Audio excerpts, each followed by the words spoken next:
försöker upprätta ett direktiv helt enkelt från ägarens sida. Även om man själv är vd och kanske själv är styrelseordförande, men faktiskt sätter så är det ägare ibland också försöker fundera, vad vill jag som ägare med det här bolaget? Så det är då den 5:e formen. Och vi kommer att få ta del av två väldigt intressanta företag här som ska berätta om hur det är med att ta in annat ägarkapital än företagsledningens ägarkapital. Och jag tänkte då börja med att bjuda hit Thomas Lundell som tills ganska nyligen har varit vd för KA Elektronik och nu blir styrelseordförande för det bolaget. Så jag lämnar över ordet till dig. Varsågod Thomas. Tack. Mitt namn är Thomas Lundell som sagt. Och som sagt, jag var vd fram till årsskiftet här. Då jag klev in som styrelseordförande i KA Elektronik. Och jag blev ombedd att berätta någonting om KA. Det var en resa.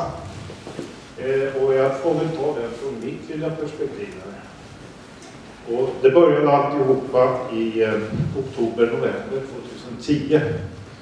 Då var det en person i den blivande ägarkretsen som ringde och frågade om jag kunde komma ner och hälsa på KA Elektronik. Och eventuellt lägga några timmar där. Jag hade inte en aning. Och det gjorde jag. Och under november-december så var jag inne och prygade eller prövade. Lite sådär. Vad var det då som hade hänt? Ja, företaget hade råkat ut för lite problem.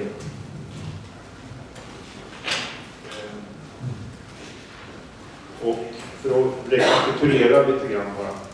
KA bildades 1990. Det är en egoproducent av elektronik i Åtvidaberg.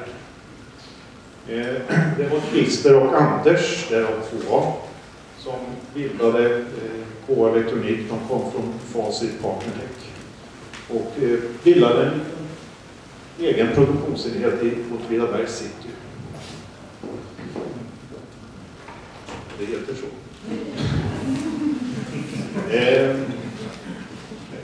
Det var en god tillväxt och företaget växte hela tiden. Sen nästa grej som hände var 2003 så köper Christers eget bolag ut Anders. Men han stannar fortfarande kvar i verksamheten. Företaget fortsätter. 2008 i april så tar företaget över elektronikproduktionen från Partnertech i Åtvidaberg. Och i ett slag så blir företaget dubbelt så stort. Det gamla KA flyttar upp till Lörsäter och in i Partnertechs gamla lokaler. Och hemmöts alltså det, vad ska man säga, typiskt entreprenörsdrivna företaget med koncernstrukturer från Partnertech. Det blir en kraftig tillväxt. Och sen till råga på allt så är det hälsoproblem. Så att 2010 så började det funderas på en utvidgad ägarskara. Och på höstkanten så hade det formerats en grupp. Och det var en person därifrån som ringde till mig då och frågade om jag kunde komma ner. Förutom mig så fanns det även en extern ekonom inne och tittade på verksamheten. Och tidigt på hösten så hade det indikerats att företaget förmodligen skulle göra en liten vinst. Jag kom in där i november.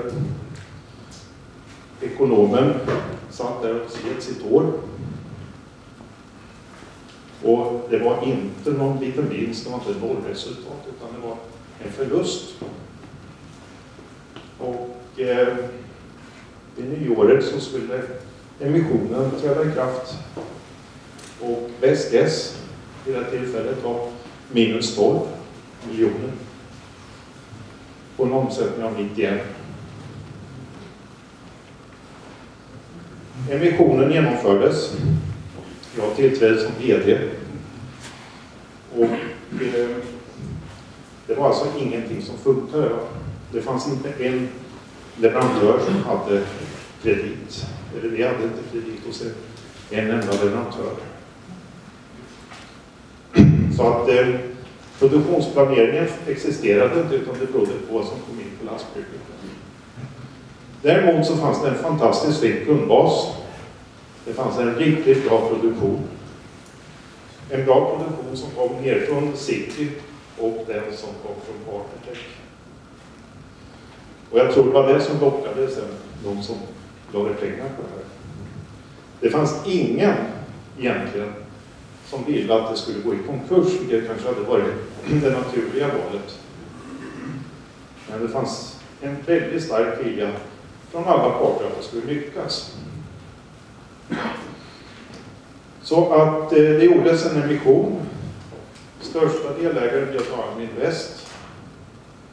Och sen så var det en leverantör, en stor leverantör i form av rotation.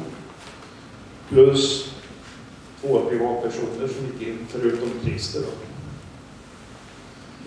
Så det var en ganska stor utspällning av hans del. Vi började få lite mer ordning på torpet. Processerna började fungera. Men pengarna började sina igen. Så när vi började få bokslutet färdigt så började också pengarna ta slut. Och det berodde på att det var inte 12 miljoner. Det var minus 18,4. Och det säger väl lite om tillståndet till företaget. Och man kan fråga sig varför. Men det får ju sen de som har investerat svara på vad som händer. Men i vilket fall, under den här investeringssvängen så hade det diskuterats och öppnats upp för att göra en andra emissionsrunda. Och 30/6 så gjordes det en ny emission. Och då klev Fyrvakten in, som också kommer upp här sen. Och mitt bolag gick in som delägare. Och alltihopa berodde som sagt på att det fanns en väldigt bra produktion, det fanns en väldigt bra kundbas. Men det fanns en bra potential. Det är ett lite annorlunda fall. Det är inte det där klockrena tillväxtföretaget som är ute och letar nya pengar. Utan det var ett företag i kris. Och nu har det här gått väldigt bra. Det var som sagt 18,4 miljoner i förlust. 2011 så gjorde vi minus 2,5. Jag hade hoppats på 0, men sen sviktade konjunkturen lite grann. Och förra året så blev det plus 41.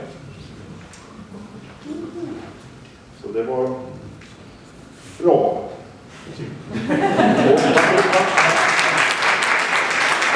Vad beror då det här på? Jo, det är ju, alltså, först och främst är det nog människorna viljan att få det att fungera. Sen tror jag det var väldigt mycket en lyckad ägarkrets, ett väldigt bra samarbete mellan ägarna, banken och Almi. För att av de här 10 olika finansieringsfonderna och formerna, då tror jag vi har 6 åtminstone.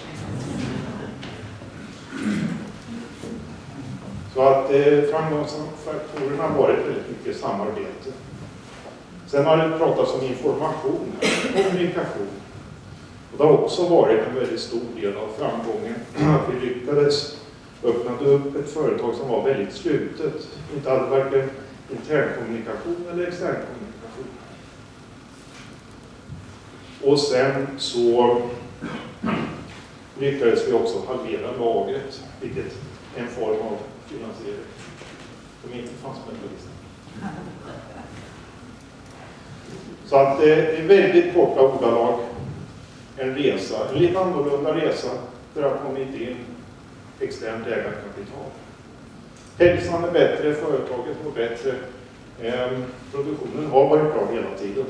Den har fått förutsättningar att fungera ännu bättre idag. Ja.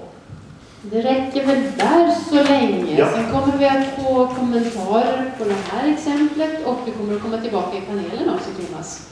Så stort tack för den här väldigt spännande.